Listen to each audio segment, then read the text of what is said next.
melaksanakan pengabdian masyarakat.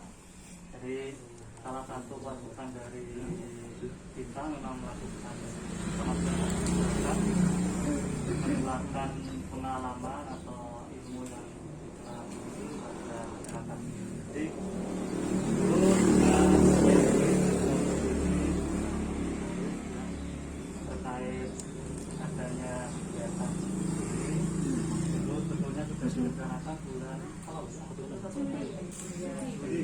Juli, karena adanya PPKM kan, akhirnya kita tidak mendapatkan izin dari pihak desa, sebenarnya maka baru hari ini bisa dilaksanakan.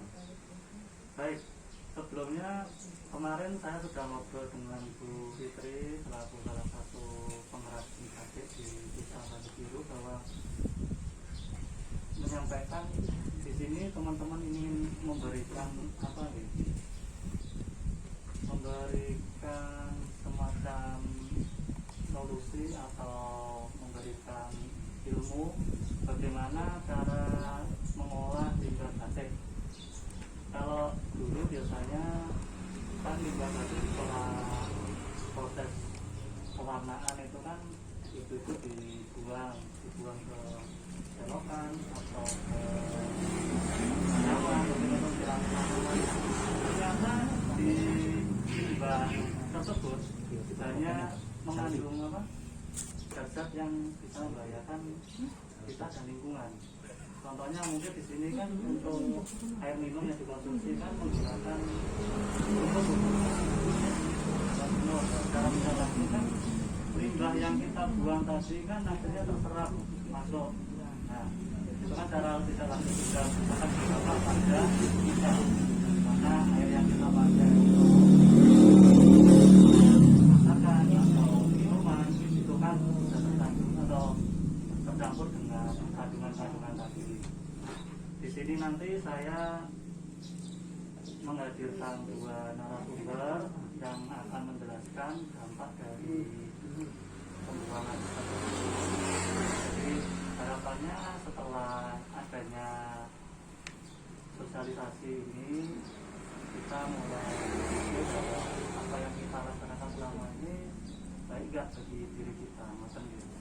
Terus kemarin Bu Fitri juga sudah bilang terkait dengan proses mengolah limbah, katanya sudah sering dari dinas itu memberikan penyuluhan.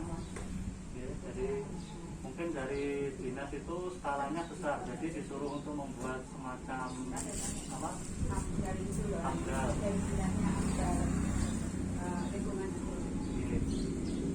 Ini membuat dari caur itu. Jadi di sini kita memberikan solusi yang sederhana saja. Kalau mungkin dari dinas itu skalanya besar, jadi harus membuat atau kantor yang besar juga. Karena di sini skalanya kan produksinya kata kalau ada pesanan ya kita buat, ya. Jadi mungkin kita nggak tentu berapa banyak limbah yang kita hasilkan. Jadi di sini teman-teman ini memberikan solusi, kita tidak perlu membuat yang terbuat dari cor atau semen itu, kita cukup pakai ember. Ya. Jadi ember nanti limbah itu nanti dimasukkan ke ember, sebelumnya embernya itu diisi dengan botol jagung. Jadi di sini kan banyak tanaman jagung. Oh, ada ya?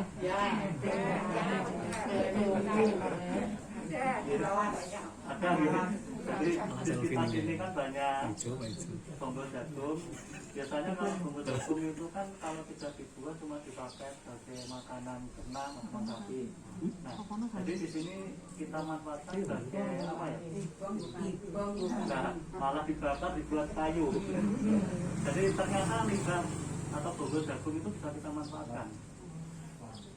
Jadi sebagai absorption itu nanti akan dijelaskan oleh apa di samping saya ini Pak Ridham dan Pak Bayu. Jadi bagaimana cara kerjanya. Jadi alat sederhana kita sediakan ember. Nanti kita masukkan tombol jagung, terus kita atasnya itu kita kasih saringan.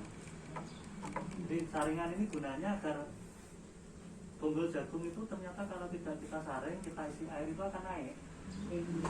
Jadi saringan ini fungsinya untuk menahan, menekan tombol jagung bisa tidak naik. nanti kan pada akhirnya setelah beberapa jam atau beberapa hari dan yang tadi ketika apa pemakaian atau pencucian malam nanti akan mengendap di bawah. Nah, jadi mengendap di bawah kotorannya nanti jadi yang di atasnya saringan itu nanti sudah bersih airnya. Jadi yang kita buang yang atasnya itu. Jadi tidak langsung dibuang, kita apa ya mengulur waktu sebentar lah. Jadi kita tidak langsung membuang, kalau biasanya kita membuang, jadi kita rendam dulu di ember tersebut beberapa jam. Jadi mungkin kalau kemarin teman-teman mencoba itu sekitar 3-5 jam, itu sudah agak bening. Tapi lebih baik lagi kalau mungkin 1 hari atau 2 hari, maka mesti lebih bening lagi. Jadi teman-teman menawarkan solusi semacam itu, mungkin ibu-ibu nanti tertarik untuk mempraktekkan, mungkin bisa dicoba seperti itu. Ya, jadi pakai bahan apapun, maksudnya mungkin bahan-bahan selain bonggol. Jadi kita cuma pakai bonggol jagung. Jadi bahan kita cuma bonggol jagung, bonggol sama penyaring. Itu saja.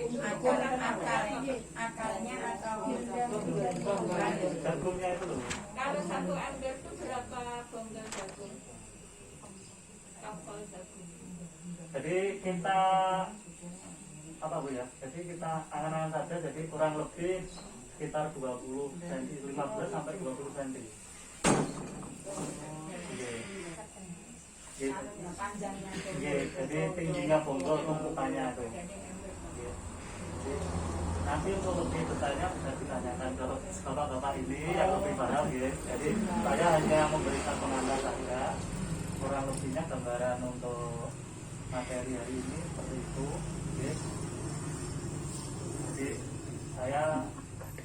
saya cukup untuk memberikan pengantar. Untuk materi inti dari pertemuan hari ini akan disampaikan oleh Bapak Ridam. Ya, dari saya terima kasih. Berarti dari saya. Wassalamualaikum warahmatullahi wabarakatuh. Terima kasih Pak Dedi atas unek-unek yang mau disampaikan ya. Kemudian selanjutnya akan Bapak Ibu akan ada materi yang pertama yang disampaikan oleh Bapak Ridam. Ya, di sini Bapak Ibu akan mengetahui lebih detail bagaimana pemanfaatan bonggol hukumnya, nanti pakai apa, nanti ditambahi apa, sehingga akan lebih detail untuk memberikan penyuluhannya. Monggo, langsung saya kami persilakan.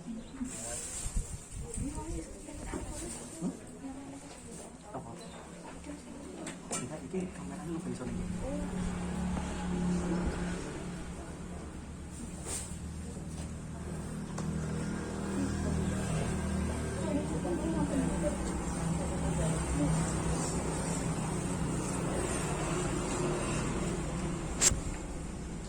Ditutup belum? Gak apa-apa, tutup aja. Bener nggak tutup ya?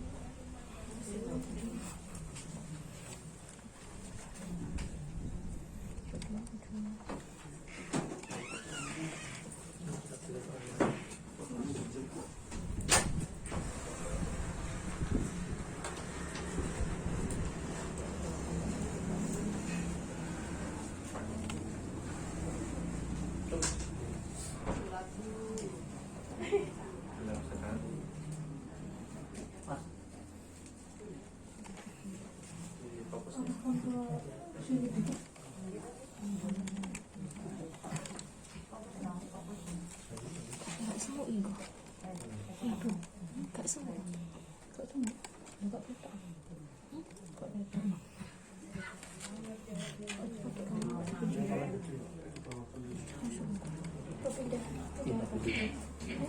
Baik Bapak Ibu, selamat pagi.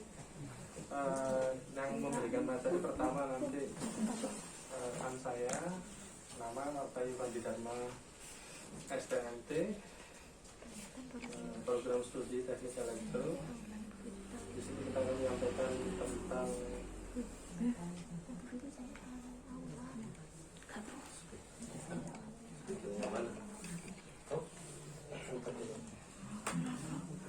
Ampun ditonton dulu ini apa ket mau.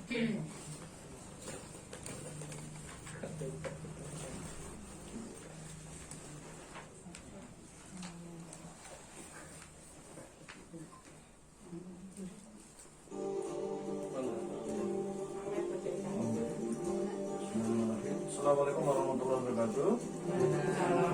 Selamat pagi Bapak dan Ibu sekalian. Mungkin materi yang bisa saya sampaikan dengan video ini bisa sambil ditonton bersama. Ini adalah kota Pekalongan. Jadi bisa didengar juga bahwa kota ini pusat dengan batik. Jadi pengrajin batik ini jumlahnya dan sangat banyak di sana. Kota Pekalongan terletak di pesisir pantai Laut Jawa di daerah utara Jawa. Nah, di situ ada sungai yang sangat besar bermuara ke Laut Jawa. Bisa dilihat bahwa di sana banyak memproduksi batik. Video ini difokuskan pada laporan dari CNN, berita CNN bahwa sungai-sungai di Kota Pekalongan tercemar. Jadi yang dahulu masih bening, masih bersih, tapi akhir ini 2 tahun belakangan ini sudah masuk berita bahwa sungainya gelap, tercemar seperti yang terlihat pada video yang diputar saat ini.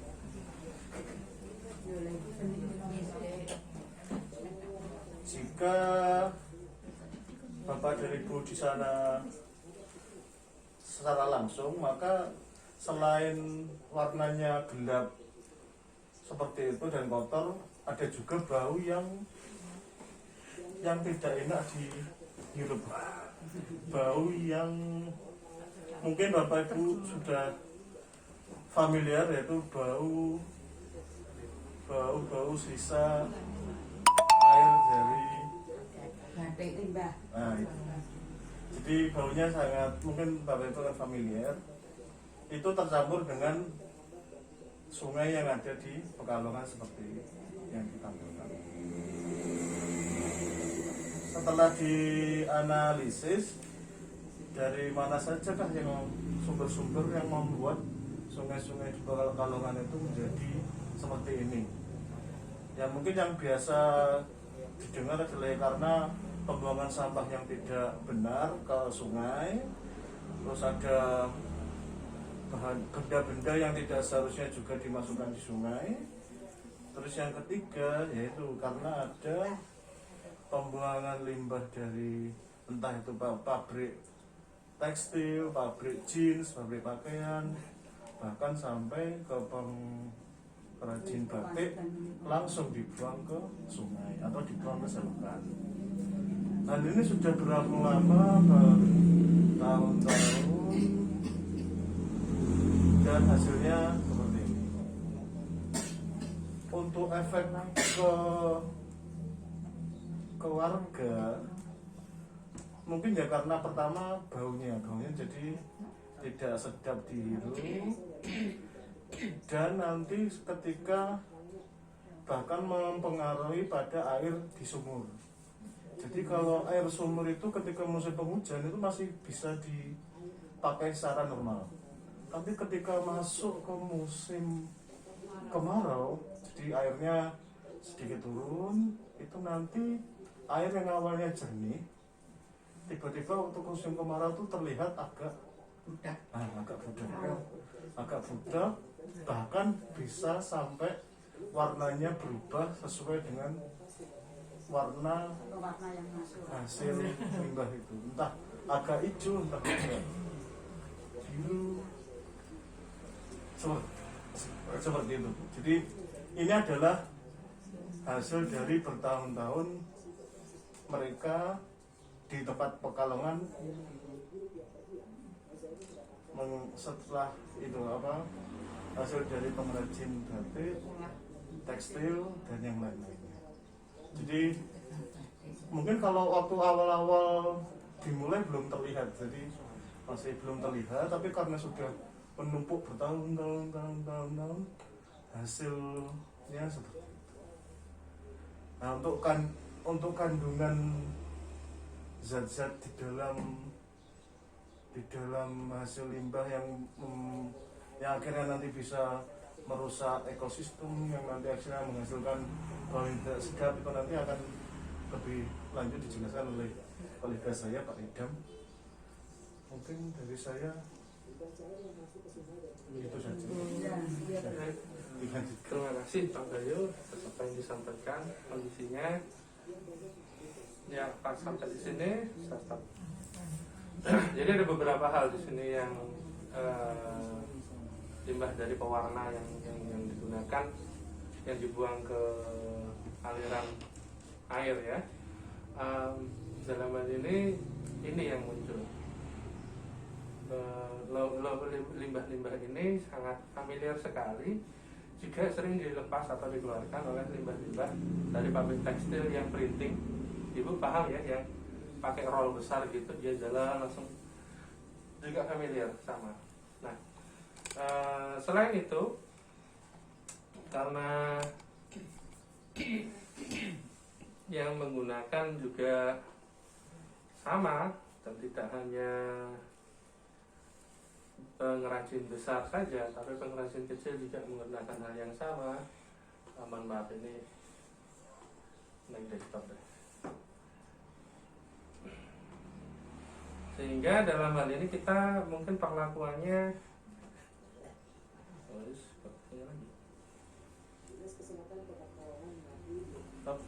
bentar ya.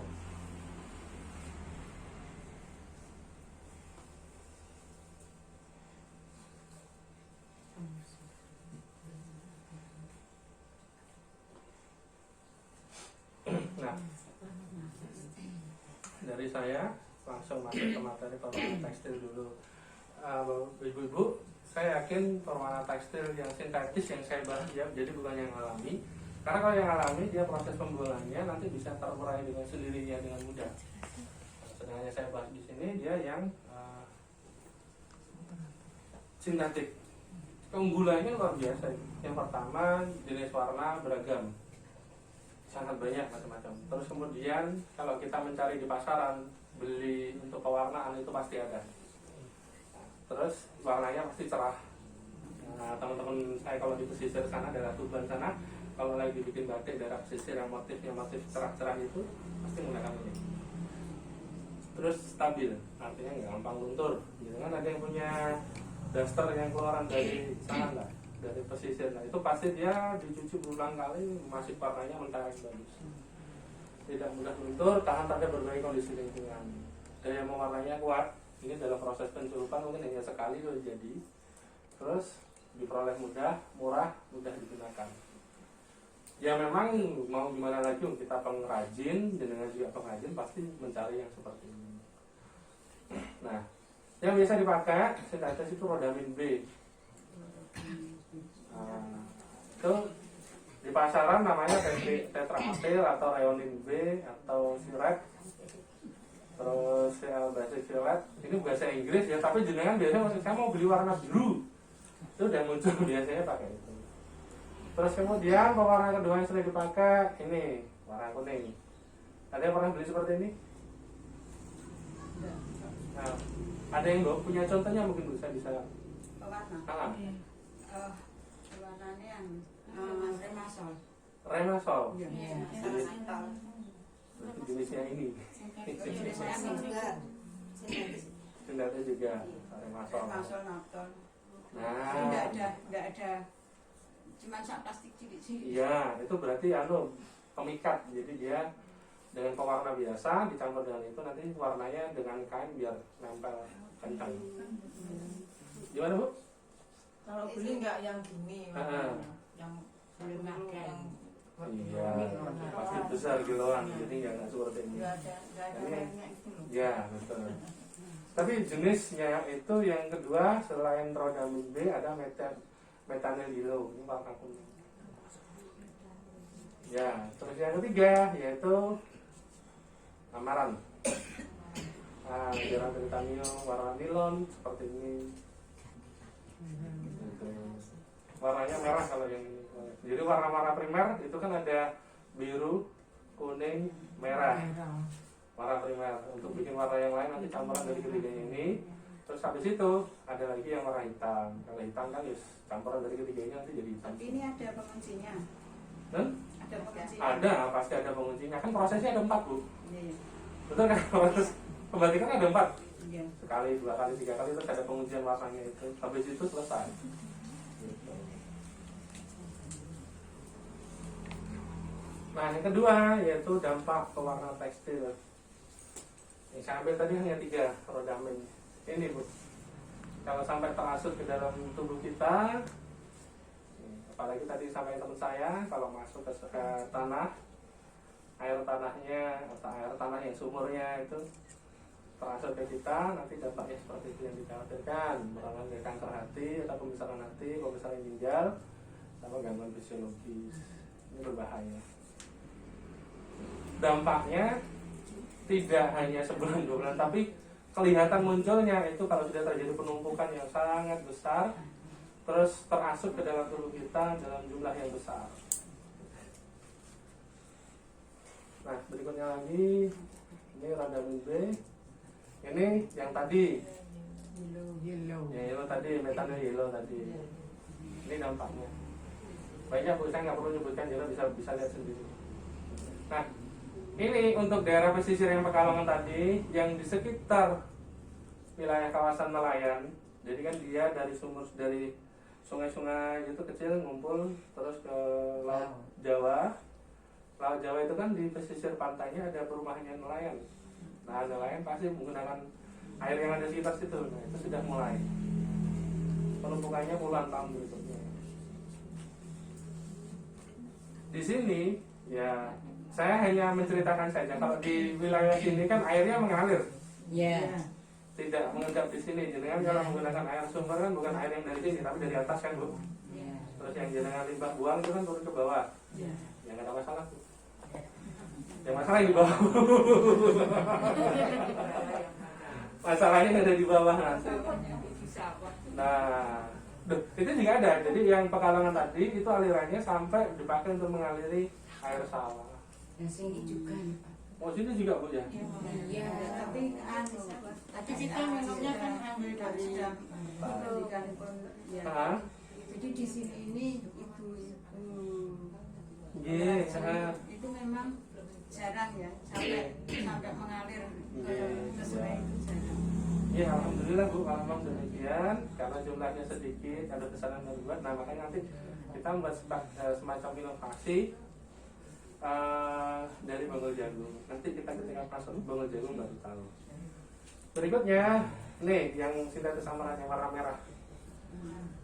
Itu defektus, Bu. Defektus itu untuk yang ibu hamil. Ini kita dicobanya ketika di hewan mencit ini, itu rusak defektus. Jadi kalau lahir mencit itu tikus putih itu cacat. Dia cindel. Itu cacat. Jadi dampak berikutnya seperti itu. Nah, saya hanya menampilkan 3 model, yaitu warna yang biru tadi, terus merah, kuning sama merah ini karena ini warna dasar, warna primer saja. Sedangkan yang lainnya banyak sekali warna sintetis. Jadi dalam hal ini monggo memahami bahwasanya penggunaan pewarna sintetis yang ternyata terasup. Kalau warnanya nggak terasup, artinya ya yang nempel di kain saja, no problem, nggak ada masalah. Jadi proses pembatikannya tetap bisa lanjut. Nah, yang berikutnya adalah langkah berikutnya adalah bagaimana pengendalian limbahnya. Nah, limbah batik. Tadi sudah disampaikan oleh teman saya yang ada di tentang cerita tentang Pekalongan yang begitu luas. Nah, serba-serbi limbah batik. Limbah batik itu secara umum selain banyak zat yang ditambahkan tadi, secara kimia mereka itu tergolong menjadi 3 hal ini, Bu. Tadi ada yang menaftal ya. Nah, itu yang nomor 2. naftalena. Yang pertama benzena, kedua naftalena, ketiga antrasena. Benzena itu yang ini benzena. Ini kalau dia terbuat secara alami, yang alamiah saja, itu tidak bisa terurai. Apalagi yang sintetis. Yang kedua naftalena itu yang ini. Yang ketiga antrasena itu yang ini. Hampir beda, ini dua, ini satu, ini cincinnya dua, ini cincinnya tiga.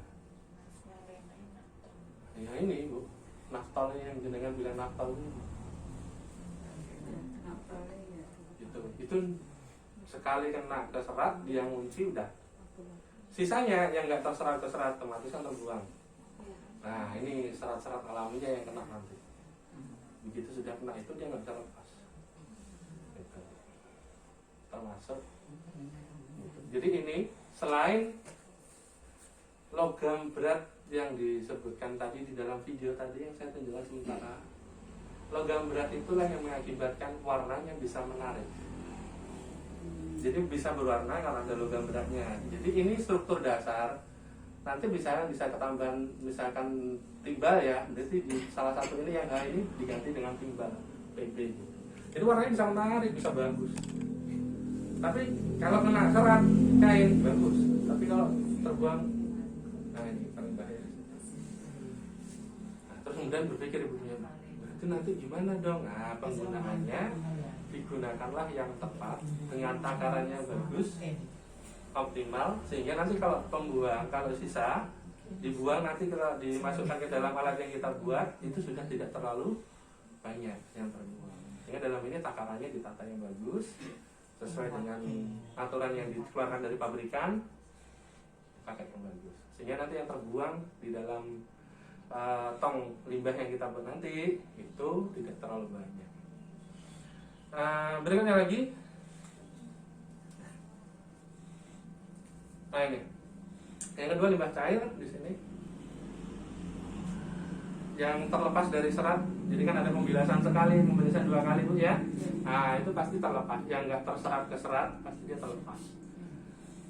Nah apalagi proses penyempurnaan yang saya bilang pakai pengikat itu tadi, sisanya yang tidak terikat otomatis dia lepas. Secara partikel dia lepas. Itu nanti yang tertinggal di tempat. Yang lainnya kan dijemur. Iya, diangin-anginkan atau di apa? Tinggal di airnya. Nah, bahan tersebut terlepas dengan cara kimiawi atau mekanik selama proses produksi tekstil berjalan. Jadi secara kimia dia terlepas atau memang secara mekanik dibuat dia untuk lepas. Misalkan yang bikin pewarnaan lebih dari 2, otomatis kan dia ada harus yang dibuang, itu harus ada. Nah, gitu. Nah, yang berikutnya lagi tentang serba-serbi limbah batik. Nih, yang ingin saya sampaikan yang paling berbahaya, yang kedua itu, kalau dibuang ke tanah, tanahnya paru-parunya akan tertutup. Kalau ada tanaman di sekitarnya, maka iya betul, matinya karena apa? Akarnya sudah ketutup. Nah itu tadi. Tanahnya akan mengeras. Yang paling baik dibuang ke sungai atau yang paling baik diolah dulu. Jangan langsung dibuang, diolah dulu. Yang endapan-endapannya itu biar mengendap dulu ke ikat bonggol jagung. Habis itu airnya yang jernih bisa dialirkan keluar. Bonggol jagung yang ada di situ yang tersisa itu nanti dia kalau dia lama-kelamaan mengeras. Nanti kita ke arah situ. Entar lagi nih.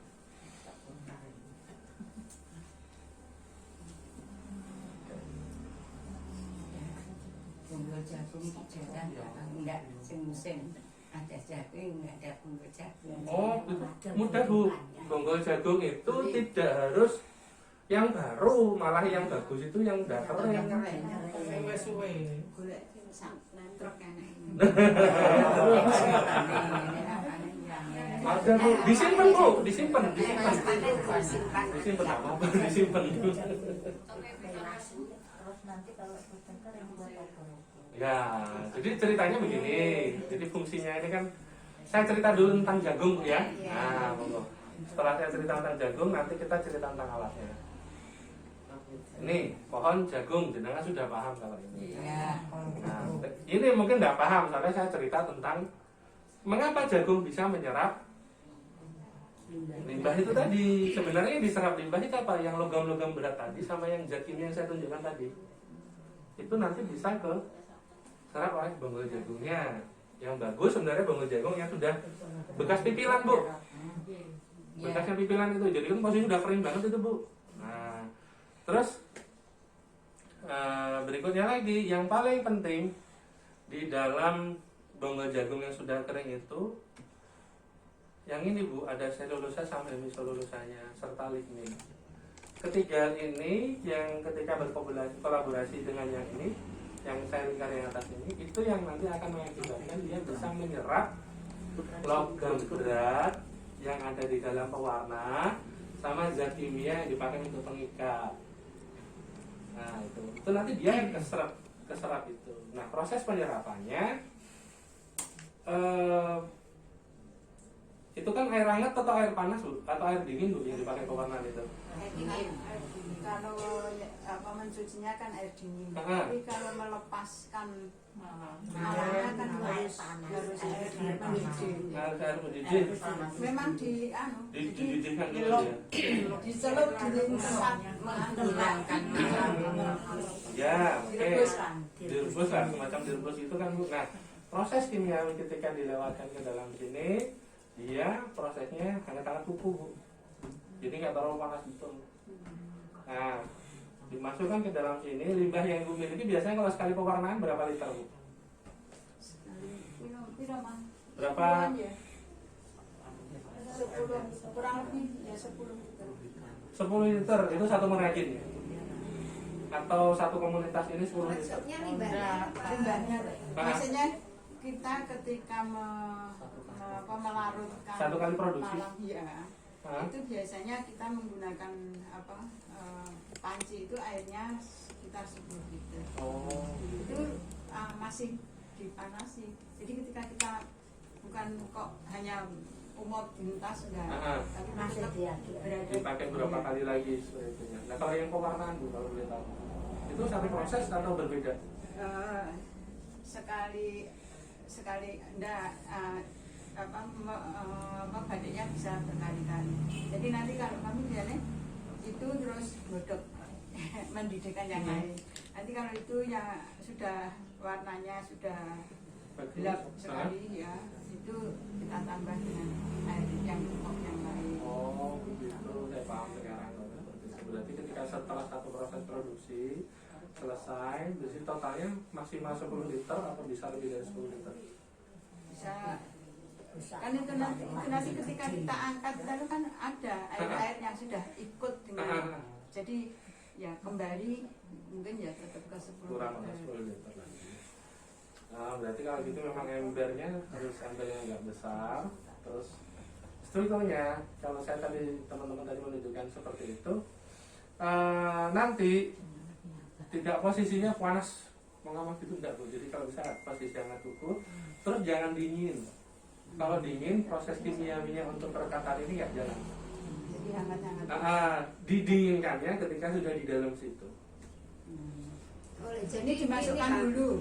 Ini dimasukkan dulu. Dimasukkan di Ada. suatu tempat. Terus ditaruh sarangannya dulu.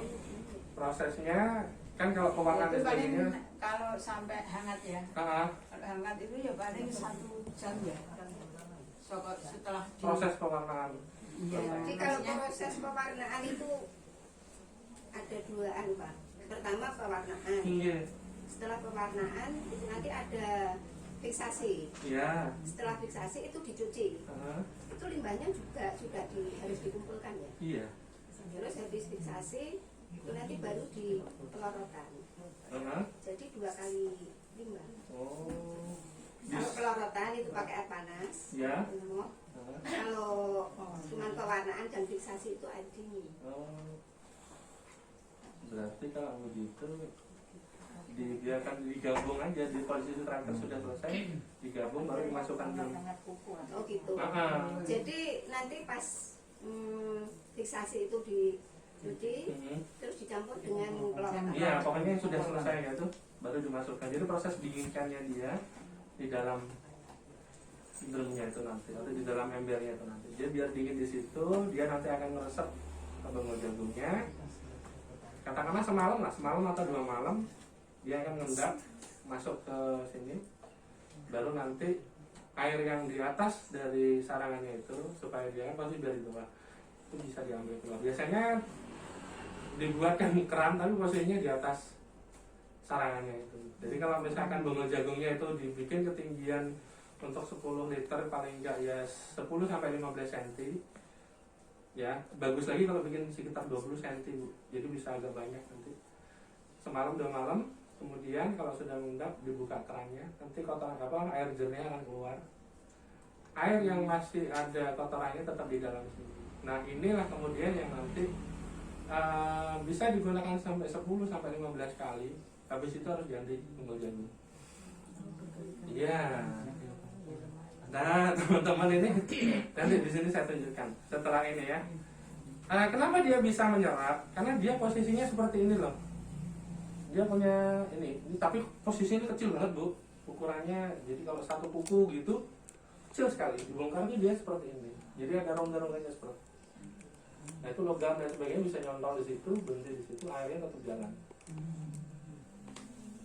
Itu. Nah, yang paling jadi dia merasap sampai dalam betul.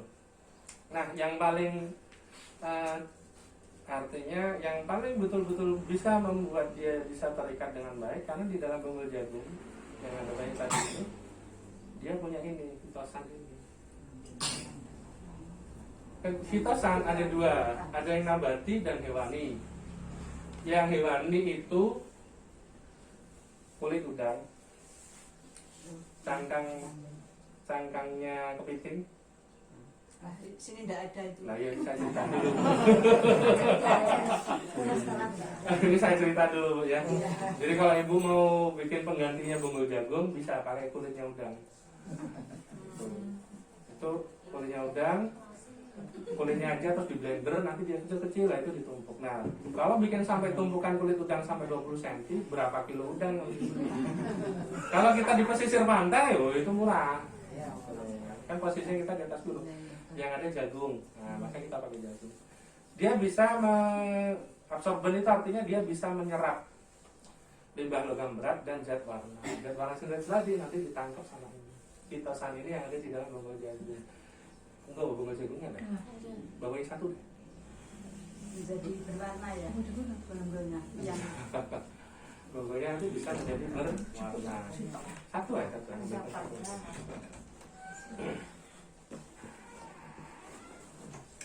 Ternyata seru banget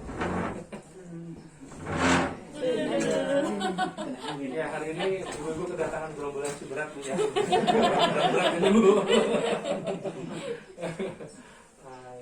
Satu deh. Awas. Ya. Jadi kami ini Nanti ngetam ya.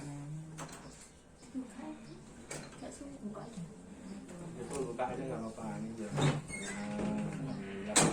Ya, habis ini udah mau selesai. Jadi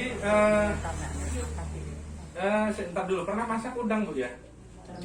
Nah itu kalau dibuka kulitnya, kalau kulitnya dibuka, itu jangan lihat kulitnya itu. Bentuknya hampir mirip dengan kalau kulitnya bulir jagung. Nah ini. itu yang sudah di ini belum dicelup tapi ini udah masih Bonggole kan harus diselok sih.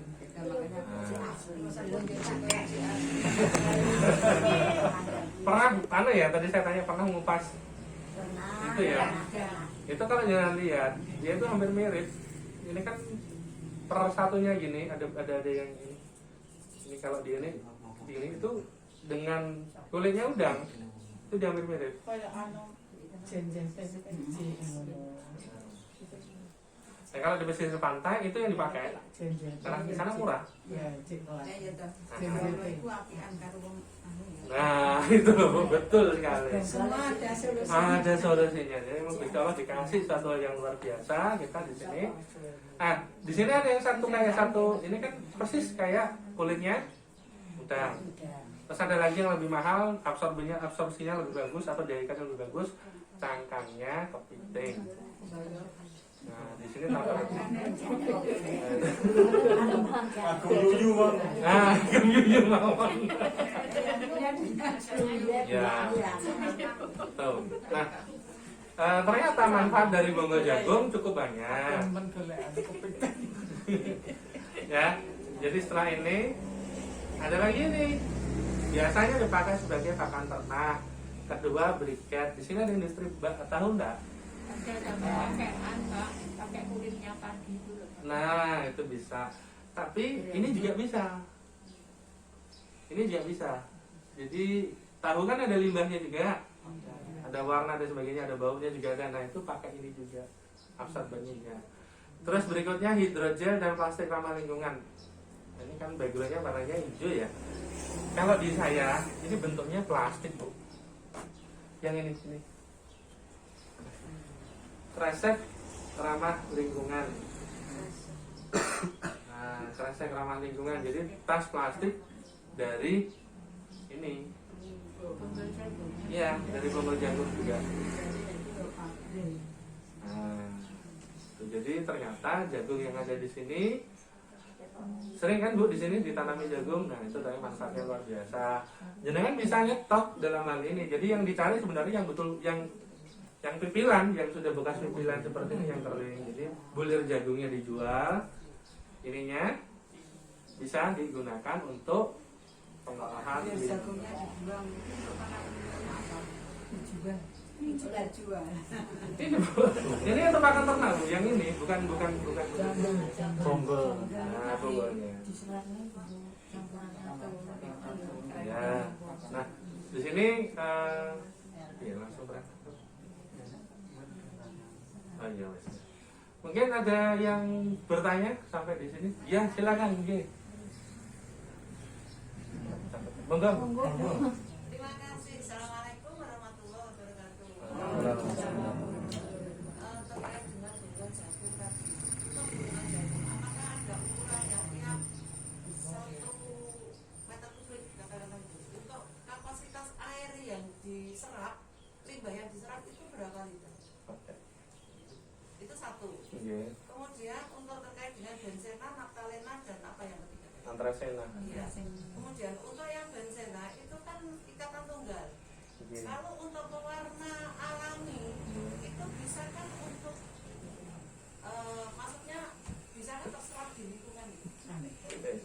Pewarna alami yang terbuang misalnya. Ini kan karena untuk masyarakat Kamboja kan pernah ada pelatihan itu pewarna alami. Dari tumbuhan, dari daun dan lain sebagainya. Kemudian yang ketiga untuk yang naptalena itu kan yang sering kita gunakan terutama Bu Fitri katanya naptol gitu ya bahasa familiarnya. Nah untuk naptol itu kalau terbuang itu apa bisa merusak lingkungan selain pada akar tumbuhan, misalnya tekstur tanahnya jadinya tidak subur atau bagaimana? Atau kalau dibuang hanya berapa liter tidak akan berpengaruh pada kesuburan tanah. Terima kasih. Assalamualaikum warahmatullahi wabarakatuh. Waalaikumsalam. Pertanyaannya seru-seru. Guru kimia mungkin.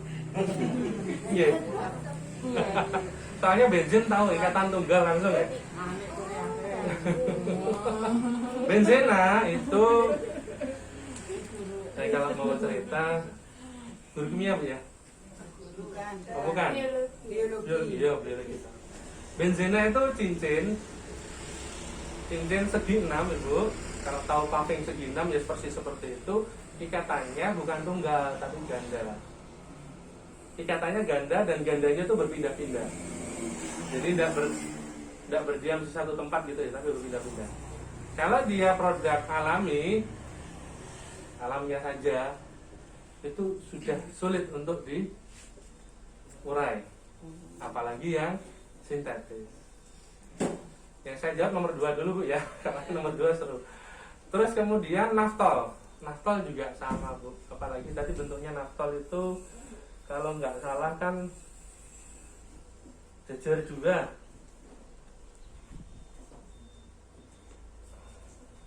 Kita dulu.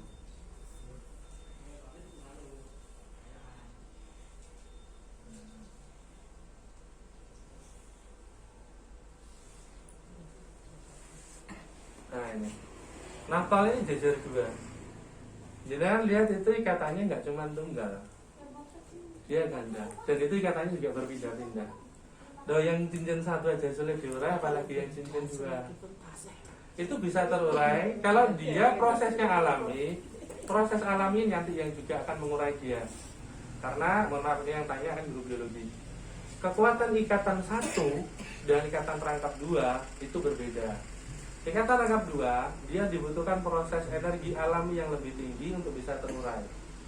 Sehingga yang 1 dan 2 serta yang ketiga ini proses penguraiannya kalau dia secara alami bisa, tapi butuh waktu lama. Kalau sintetis beda, ikatannya lebih padat, dia lebih kuat. Prosesnya juga harus secara kimia yang buatan. Sehingga kalau dialirkan saja ke lingkungan dan sebagainya, ya pasti merusak. Gitu. Pasti nanti akan menjadi sebuah masalah. Akan muncul tidak hanya gara-gara 1 liter 2 liter, enggak. 1 liter terjadi pengendapan, tapi hampir setiap bulan bikinnya ngendap lagi. Sehingga untuk tanah yang tadi ditanyakan, kalau itu dibuang ke lingkungan bagaimana ya? Tanahnya pasti pori-porinya akan tertutup. Nah untuk itu pada tanah-tanah yang digunakan untuk penampungan limbah, kan ada beberapa pengusaha yang punya lahan agak luas, dia bikin IPAL, instalasi pengolahan air limbah mandiri. Itu nanti perlu ada peremajaan tanah atau lumpur yang ditaruh di situ. Karena kalau yang skalanya besar Bu ya, dia pasti juga memasukkan lumpur, dia juga memasukkan arang aktif di situ. Setelah berapa tahun ini harus diremajakan, jadi lumpur yang ada itu harus diambil, dikeluarkan, diganti lumpur yang baru, diganti arang aktif yang baru. Terus limbahnya arang aktif tadi gimana? Biasanya larinya ke pembuatan batu bata, ke situ, larinya ke situ. Jadi limbahnya apa jenisnya, lumpurnya dijual ke situ. Sedangkan untuk yang menggunakan ini nanti ya, setelah dia katakanlah sudah penggunaan 10 kali, sudah jenuh yang ada di dalam sini, airnya yang di bawah sarangan itu bisa dikeluarkan, ininya bisa dikeringkan lagi karena kan ini masih ada airnya tadi sampai kering. Di sini masih memanfaatkan pawonam enggak? Nah itu bisa dipakai. Ya dipakai untuk kayu.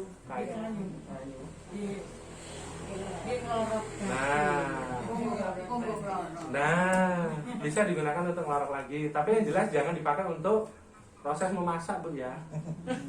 Masak makanan. Karena apa? Di dalam sini sudah ada logam beratnya. Oh iya Bu. Nah, jenengan pernah lihat kembang api? Kembang api itu logam yang kena energi panas, dia meletik kemana-mana. Nanti sama ini prosesnya, akan muncul bunga api yang aneh-aneh. Itu tadi, karena ada logamnya di sini. Nah, dipakai untuk memanaskan air yang digunakan untuk proses itu lagi masih bisa. Ya. Kemudian lanjut lagi nih, belum selesai. Abunya, ini jadi abu ini, jadi arang. Proses selanjutnya, dengan kalau mau belajar lebih lanjut lagi, kan kita berawal menggunakan yang ini. Abu batunya, bukan abu batu. Arangnya bisa digunakan untuk mengikat absorban pewarna pada tahap berikutnya. Tingkat efektif prosesnya gimana ya, sama, dibuatkan aja kayak tadi, dia pengendapan lagi. Tapi abu arangnya ini kan habis dipakai pewarna untuk godok banyu tuh Bu. Banyak angkat, ini kan pasti ada arangnya, ditarik, bikin untuk absorban yang berikutnya. Karena ini kalau saya cerita,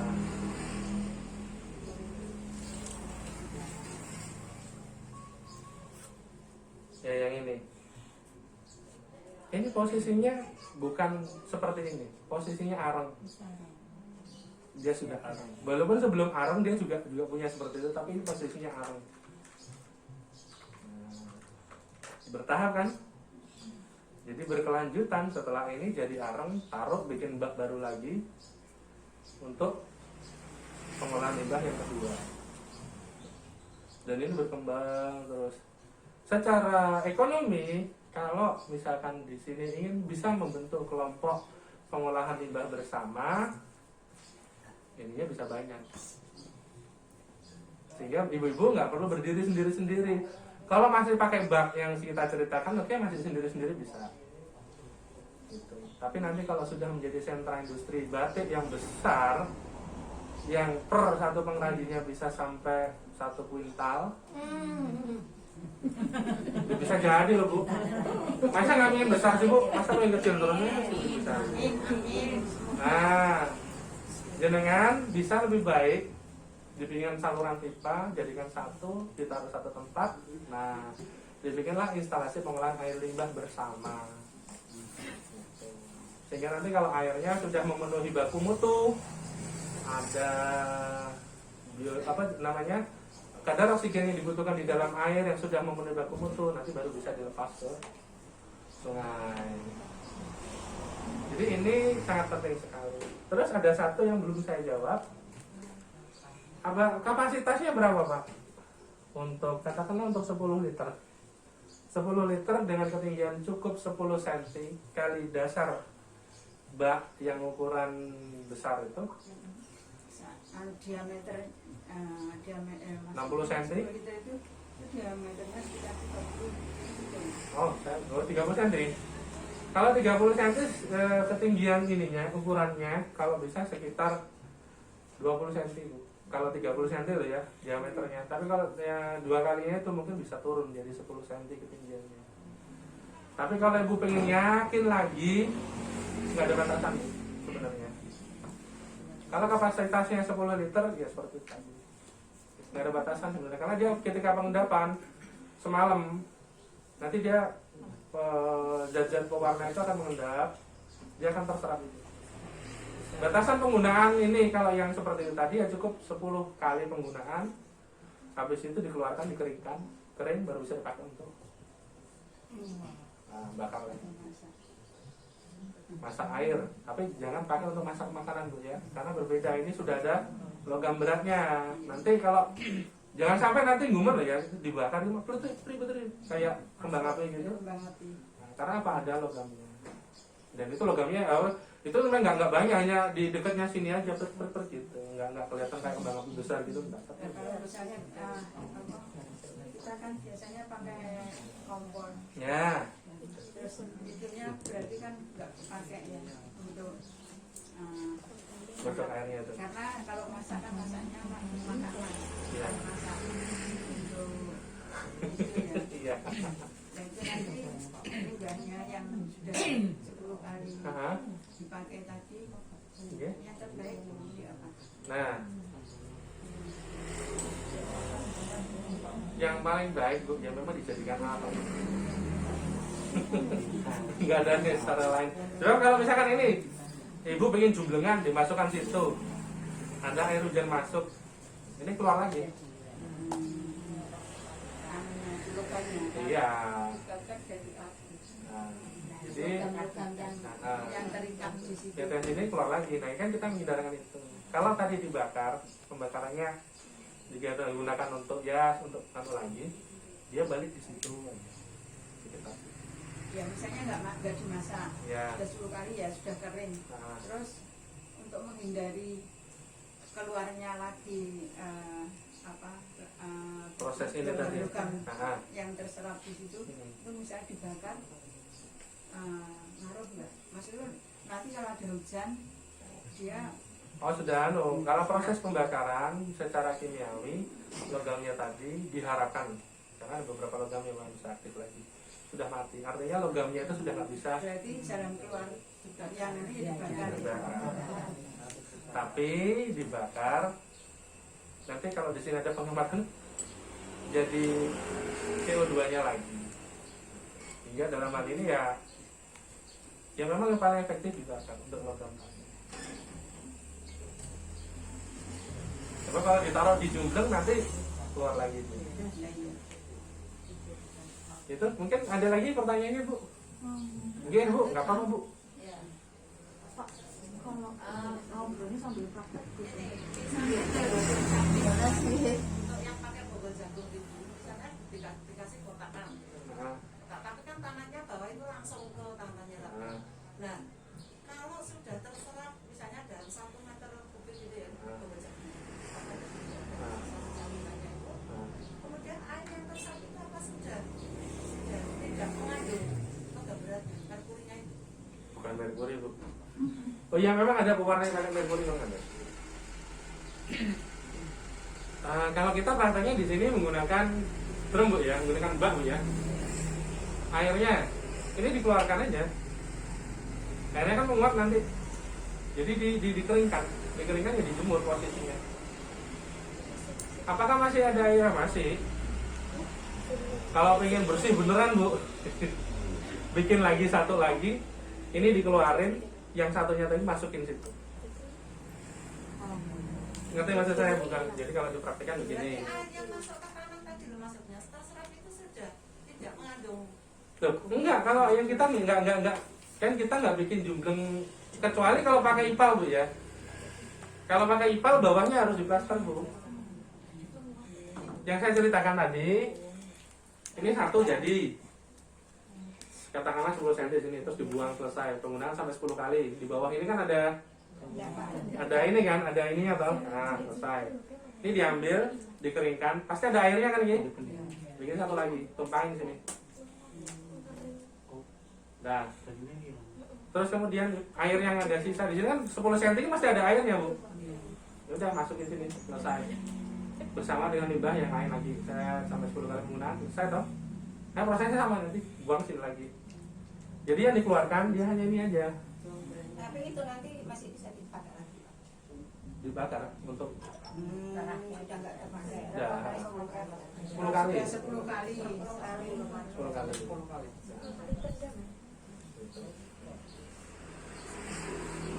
Satu J.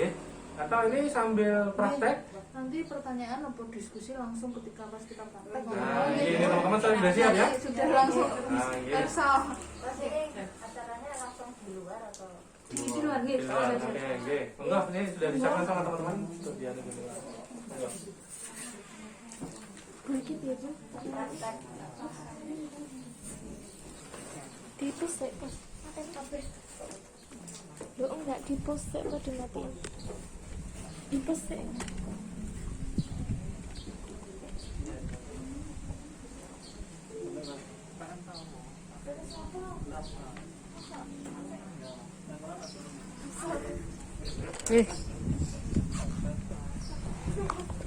Memorimu aman? Memorimu aman?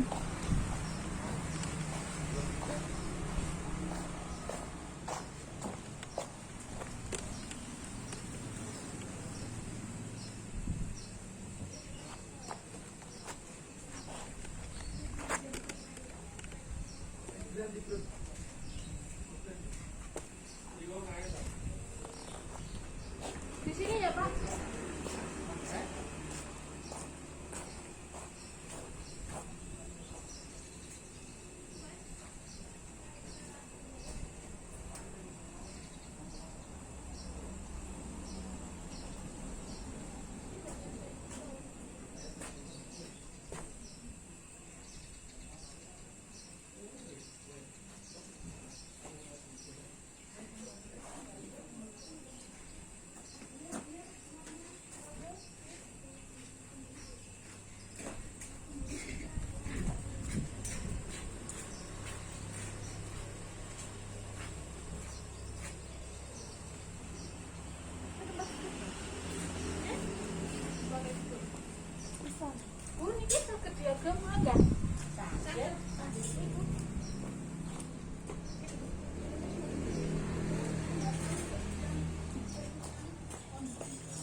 Monggo, monggo.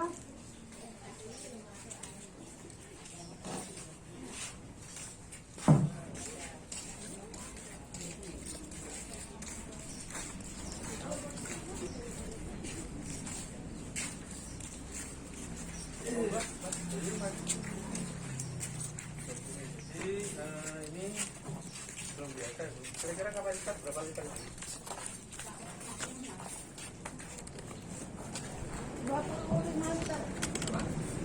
25 liter ya. Nah, baik. Seperti ini ya. Bongkar jagung yang kita punya banyak ini semua. Ya.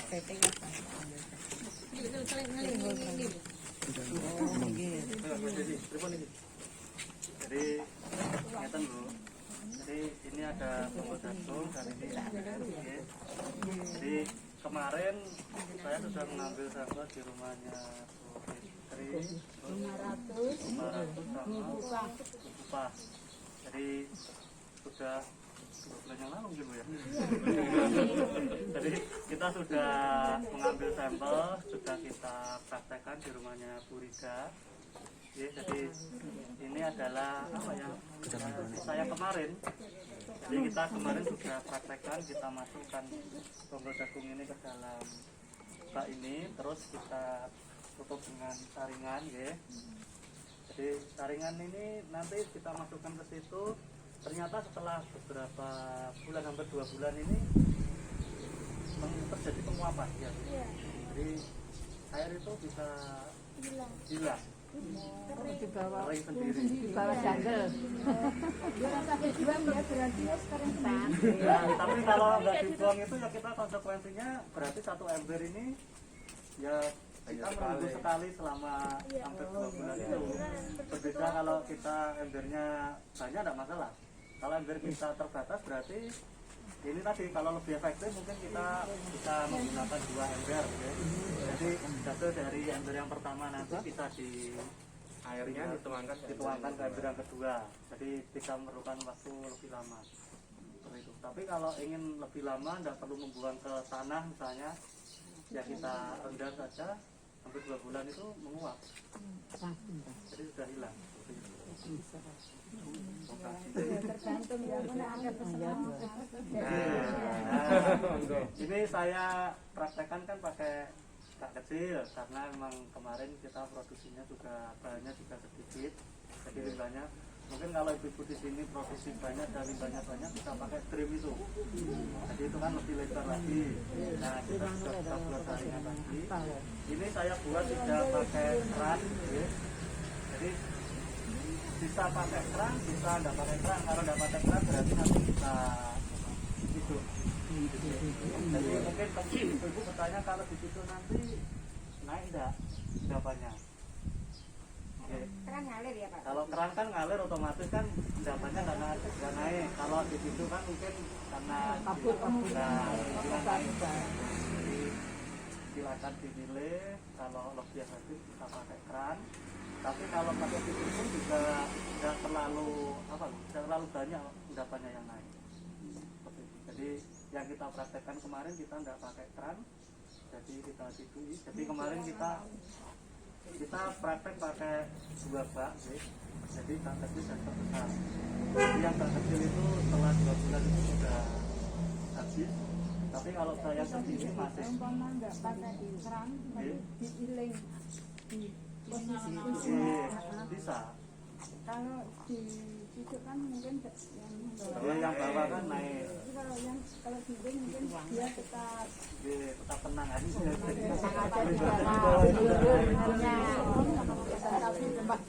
Jadi gini Bu, saya tambahkan posisinya ya. Ketika tadi dimasukkan posisi hangat-hangat utuh ya, sampai dia semalam ke malam, itu proses kimiawinya sudah berhenti. Jadi kalau dia sudah terikat, dia sudah selesai, bisa dikeliling pelan-pelan. Berbeda dengan kalau misalkan dibiarkan ditaruh di jumleng, ada air lewat, nah itu pasti dia harus ada proses perlu kita praktekin dah ini nih. Iya, perlu Pak.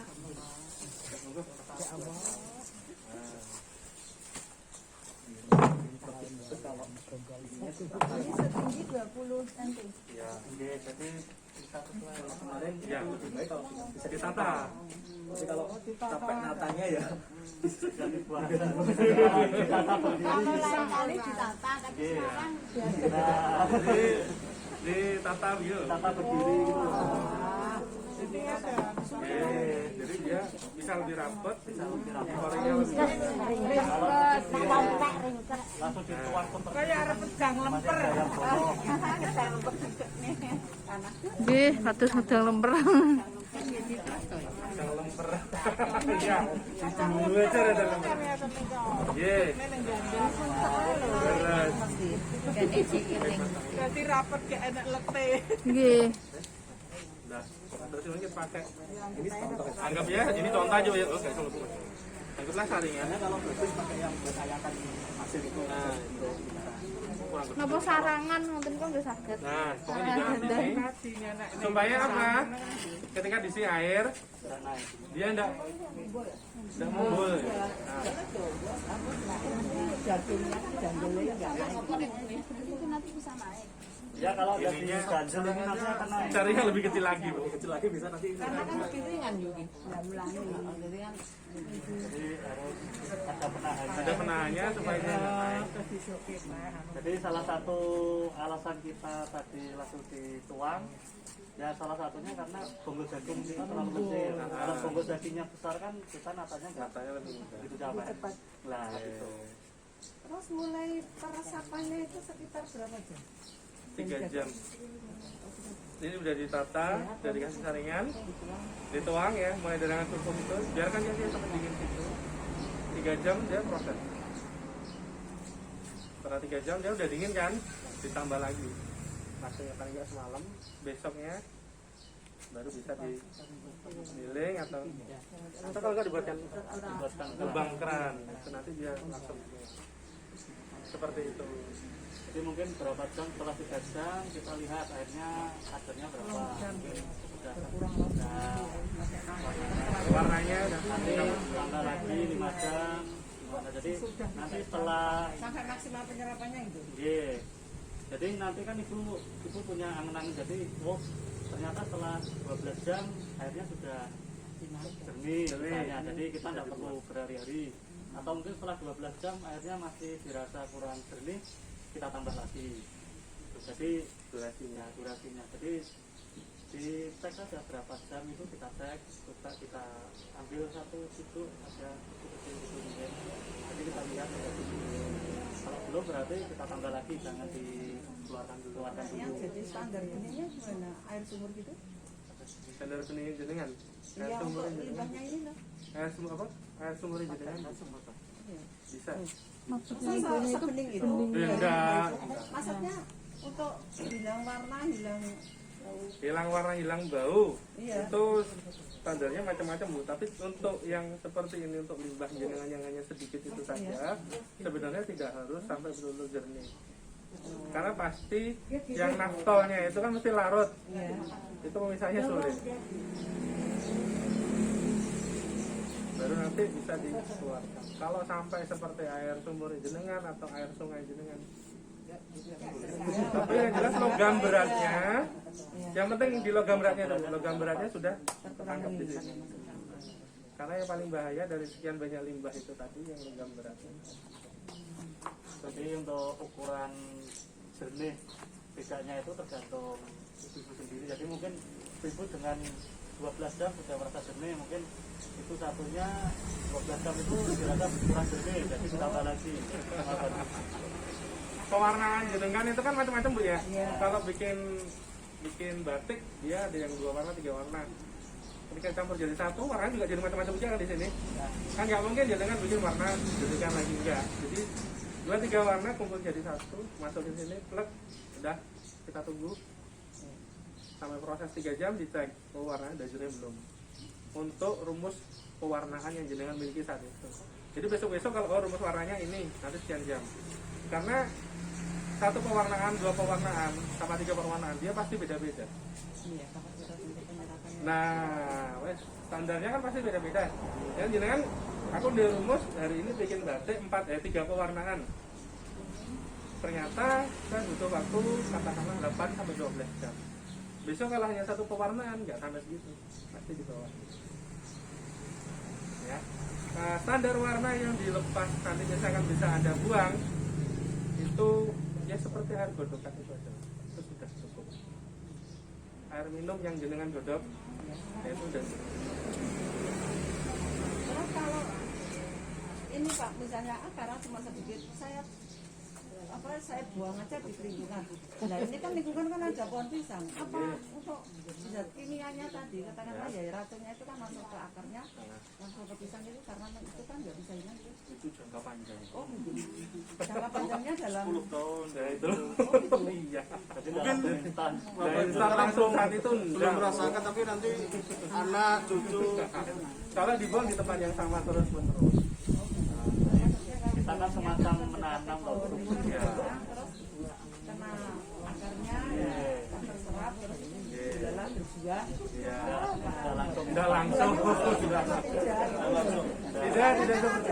Juga untuk baterai itu kan ada labelnya ya. Ya. Kalau misalnya karena ini berat logam berat kan bisa terserap ke akar-akarnya terutama buah yang Ya seperti inilah gitu. misalnya ini bisa nanti ke buahnya buahnya kita makan jadi sebulan.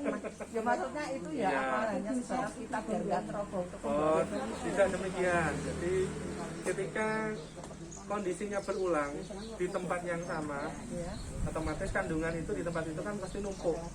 Nah, numpuk kemudian terserap. Proses terserapnya ketika buang sekali, apakah kemudian itu jadi racun di situ? Enggak. Alam juga berproses, pasti juga ada yang diserap ke bawah.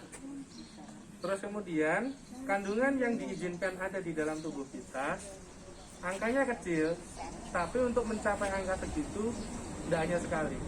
Iya, sekian tahun. Nah, jadi prosesnya makan dari itu, jenengan kalau sudah terbiasa menggunakan ini nanti, diharapkan bisa mengurangi limbah logam berat yang nanti terhindar untuk bisa terbuang ke tempat. Itu yang paling penting gitu. Mesen. Nah, dalam hal ini gambaran kita seperti ini penjelas juga ya. Karena kemarin kita sudah eksperimen sendiri, teman-teman itu sampai akhirnya menguap habis. Jadi kalau kita eksperimen dari ini nggak mungkin kita langsung dapat hasil, ada mungkin.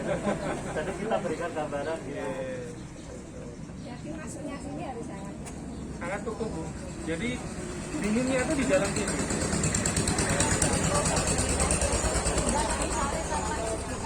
Yeah. Yeah. Ya sudah lah, masukkan. Ya sudah masukkan aja hasilnya. Iya, karena kita anunya banyak, pekerjaannya banyak kegiatan. Iya, ya Pak. ya Allah. Ya sudah dimasukin aja. Tidak Misal apa-apa. kemarin kan ya dari Kan hanya sekali yuk. Kan kayaknya kan kok naik sangat kan jadi mana ya. itu juga bisa Bisa masuk. jadi hasilnya juga Iya. cuma mungkin waktunya Secara kimia prosesnya nanti bisa bagus kalau dia hangat cukup di sini, dinginnya di sana. Bisa langsung nempel. Gitu. Seperti itu. jadi mungkin berkaitan dengan waktu. Jadi misalnya kita karena apa ya kegiatannya tidak hanya masalah batik ya, kemudian ada pas kuwi ana nglorot Iyalah. nglorot terus oh iki bae itu durung ternyata pulangnya lho lah kok wis adem seperti itu. Orang digodokne banyu. Nah, jangan, enggak usah sampai seperti itu. Nanget dari ya ben maksudnya atau ininya direbus gitu kan. Iya, maksudnya aku. Maksudnya aku. Maksud aku. Tambah dibubung. Ya sudah. Untuk praktekannya. Tambah dibubung ya. Bisa paham ya, nanti bisa dipraktekkan di rumah. Bisa cari bonggol jagung yang seperti ini, tidak harus kering seperti ini enggak. Ya habis dipipil lah. Ini kan pipilan tuh Bu ya. Nah, habis dipipil udah diminta aja seperti ini Bu, kalau sebanyak ini ya kalau kita pakai seperti ini pirang kilo. Nah, saksakan Bu ya. Nah ini bisa berulang-ulang kali kalau seperti ini. Ya, bisa juga pakai untuk Jadi beberapa pewarna bisa masuk ya Pak? bareng, enggak apa-apa. Nah, ukurannya berkali-kali itu yang gimana Pak? Untuk melihat teksturnya yang ada di itu, di gonggolnya itu kelihatan atau gimana? Oh, Maksudnya itu terus nggak layak mau tak bakar lah, itu yang gimana? Maksudnya di situ penuh dengan serapan itu. nah, iya 10 kali. Ibu lihat ini kan ada rongga Bu ya. Ya. Ini kalau udah penuh rongganya. Ya. Jadi ini kan ada bolongan. Ya berubah warna ya. Terus Kalau ini sudah penuh, sudah tidak terlihat rongga-rongga. ganti.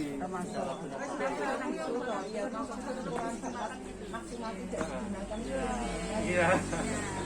Nah itu prosesnya bisa berkali-kali. Jadi bisa dipakai dulu. Jadi mungkin untuk satu kali belum terisi penuh rongganya, jadi berarti jadi mungkin tidak pakai 10 kali. Enggak apa-apa Bu.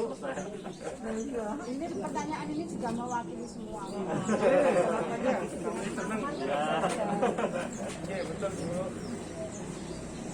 Ampun ya Bu ya. Oke, alhamdulillah sudah bisa kita lanjut ke materi berikutnya. Oh ya sudah, ya Bisa foto bersama Bu. Ya, sesi foto bersama.